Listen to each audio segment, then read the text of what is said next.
లో కాల్పులు కలకలం రేపాయి. శ్రీదుర్గ కనుమిలి అపార్ట్మెంట్లో నివాసం ఉండే కేబీఎస్ బ్యాంకు ఉద్యోగి మన్మథ దాలియాపై గుర్తు తెలియని ఆగంతకులు కాల్పులు జరిపారు. పాత కక్షలు, ఆర్థిక లావాదేవీలే కాల్పులకు కారణంగా పోలీసులు అనుమానం వ్యక్తం చేస్తున్నారు. గాయపడిన మన్మథను స్థానికులు హాస్పిటల్లో జాయిన్ చేశారు. కేసు నమోదు చేసి పోలీసులు దర్యాప్తు జరుపుతున్నారు. ఆయన బయట నుంచి వచ్చిండు. ఏ ప్లాట్కు సార్ అని అడిగిన, బ్యాంక్ సార్ ఇంటికి పోవాలన్నాడు. Bank sir plot number sir అన్న, ప్లాట్ నెంబరు నాకు తెలియదు అండి. మరి తెలియదు ఎట్లా తోలుకపోవాలి సార్ అన్న. అమ్మ ఇట్లా ఒక ఆయన వచ్చిండు, పైనకి తీసుకురా అన్న, వద్దా అంటే తీసుకురా శంకర్ అన్నది. తీసుకొని పోయేటకల్లా బెల్ కొట్టిన, బెల్ కొట్టకల్లా సారు ఆయన కలిసిరు. ఇక ఇద్దరు కుర్చీల మీద కూర్చొని మాట్లాడుతారు. నేను బయటకు వచ్చేసిన. బయటకు రాగానే ఇక వెనకకి ఏం జరిగిందో తెలియదు. ఇక డోర్ పెట్టుకోరు. ఇక ఒక 10-15 నిమిషాలు మాట్లాడినాక సప్పుడు వచ్చింది. సప్పుడు రాగానే సప్పుడు వచ్చిన జరిసేపటికి అమ్మకు ఫోన్ చేసిరట. అమ్మ నన్ను వచ్చి పిలిచింది. పిలిస్తే నేను పైనకు అమ్మ నేను పోయినాం. పోయేటకల్లా సారు అమ్మ బెడ్రూమ్లో ఉన్నారు. హైదరాబాద్ మాసబ్ ట్యాంక్ లో కాల్పులు కలకలం రేపాయి. కేబీఎస్ బ్యాంకు ఉద్యోగైన మన్మథ దాలియా పైన గుర్తు తెలియని దుండగులు కాల్పులు జరిపారు. మరి దీనికి సంబంధించిన డీటెయిల్స్ మా రిపోర్టర్ ప్రవీణ్ అందిస్తారు.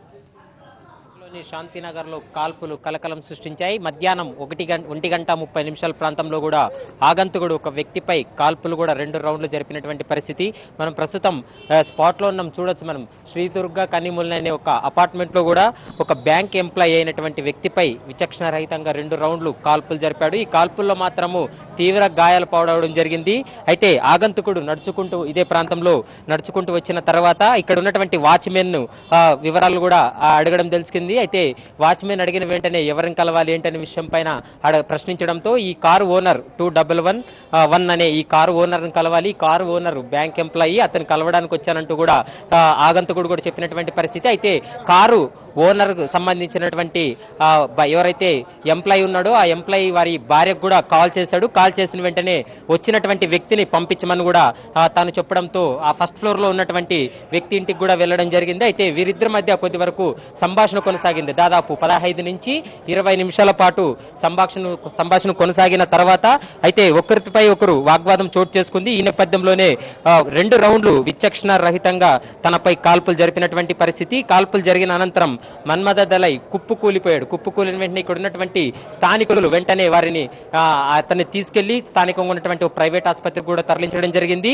తరలించిన అనంతరం ఇంతవరకైతే కాలుకు మాత్రం 2 రౌండ్లు కాల్పులు జరిపినట్లు కూడా పోలీసులు ఒక ప్రాథమిక నిర్ధారణకు రావడం జరిగింది. అయితే ఇప్పటికే పోలీసులు మాత్రం పూర్తి దర్యాప్తు చేస్తున్నారు. ఏదైతే బిల్డింగ్ లో ఉన్నటువంటి సీసీ కెమెరాలు ఇప్పటికే పని చేయకపోవడం, ఈ ఏరియాలో ఉన్నటువంటి సీసీ కెమెరాలు ఏవైతే ఉన్నాయో వాటిని అన్నింటినీ కూడా ప్రస్తుతం పోలీసులు పరిశీలిస్తున్నటువంటి పరిస్థితి కనపడుతుంది. ఏదైతే మన్మథ దళై ఇందుకు కుక్కట్పల్లి తర్వాత వచ్చేసి మాదాపూర్ బ్రాంచ్ లో కూడా తాను ఒక బ్యాంక్ ఎంప్లాయీగా కూడా అతను పనిచేస్తున్నట్లు కూడా పోలీసులు ఒక నిర్ధారణకు రావడం జరిగింది. అయితే ఇక్కడ ఉన్నటువంటి ఎవరైతే వాచ్మెన్ ఉన్నాడో వాచ్మెన్ కూడా అతన్ని పూర్తిగా కూడా గుర్తించాడు. గుర్తించిన తర్వాత అతన్ని పట్టుకునే ప్రయత్నం చేశారు. అయినప్పటికీ కూడా ఇక్కడ నుండి కూడా తను 2 రౌండ్లు కాల్పులు జరిపి పరారైనటువంటి పరిస్థితి మనకు స్పష్టంగా కనపడుతుంది. మరోవైపు ఎందుకంటే ఇప్పటికే వెస్ట్ జోన్ డీసీపీ వెంకటేశ్వరరావుతో పాటు పోలీస్ సిబ్బంది కూడా ఇక్కడికి చేరుకొని పూర్తి స్థాయిలో కూడా దర్యాప్తు చేస్తున్నారు. అయితే ఏం జరిగింది ఏంటనే విషయం పైన ప్రస్తుతం మనకి ఇక్కడ ఏదైతే వాచ్మెన్ కి సంబంధించినటువంటి కుటుంబ సభ్యులు ఉన్నారో వాళ్ళని అడిగి తెలుసుకునే ప్రయత్నం చేద్దాం. అమ్మ చెప్పండి, వ్యక్తిని మీరు చూసారా? అతను ఎలా వచ్చాడు,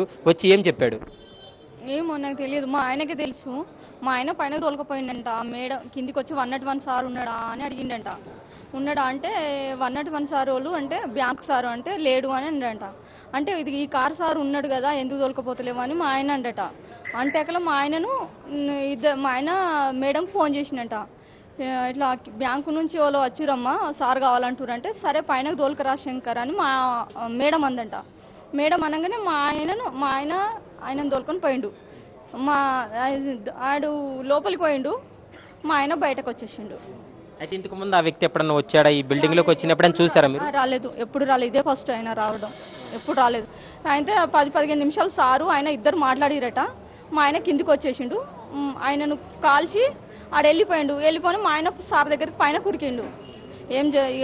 ఆడు దొరకలేడు, వెళ్ళిపోయిండు. ఎక్కడ గాయాలయ్యాయి అంటే 2 రౌండ్లు కాల్పులు జరిపినట్లు తెలుస్తుంది. ఎక్కడెక్కడ గాయాలయ్యాయి? ఒకటి గోడకు కాల్చిండు, ఒకటి మోకాలు కాడ పైన కాల్చిండు. అయితే ఆయన నడుచుకుంటూ వచ్చాడా లేకపోతే టూ వీలర్ అట్లా వచ్చి ఏమన్నా లోపలికి ఎంటర్ అయినాడు? లేదు నడుచుకుంటూ వచ్చిండంట.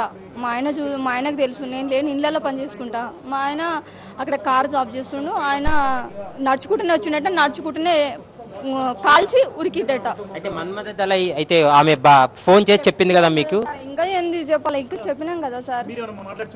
నేను ఆయన చూసినా, కాకపోతే మాట్లాడలేదు అంతే.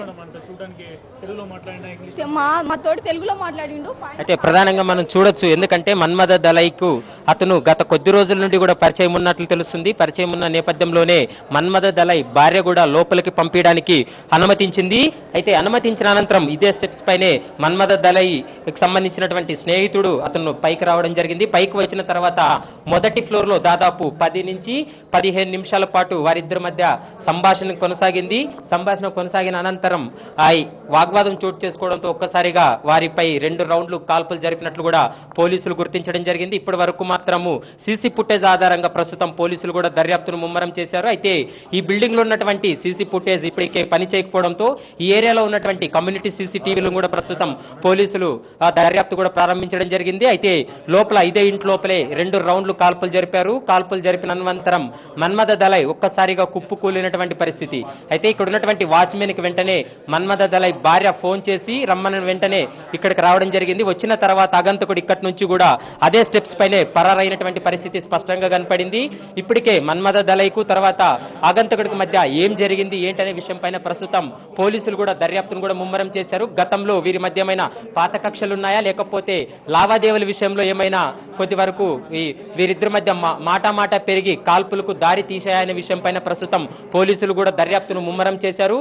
ఇప్పటి వరకు మాత్రం మన్మథ దళాయిని స్థానికంగా ఉన్నటువంటి ఆసుపత్రికి కూడా తరలించడం జరిగింది. ఇప్పటికే క్లూస్ టీమ్స్ కూడా రంగంలోకి దిపి పూర్తి స్థాయిలో లోపల అక్కడ జరిగినటువంటి ఘటనా స్థలంలో కూడా పూర్తిగా కూడా పరిశీలిస్తున్నటువంటి పరిస్థితి. 2 బుల్లెట్లు కూడా ఇప్పటికే పోలీసులు, ఒకటి గోడకు తగిలినట్లు కూడా తెలుస్తుంది, మరొకటి తన కాలు భాగానికి కూడా పూర్తిగా తగిలినటువంటి పరిస్థితి మనకు స్పష్టంగా కనపడుతుంది.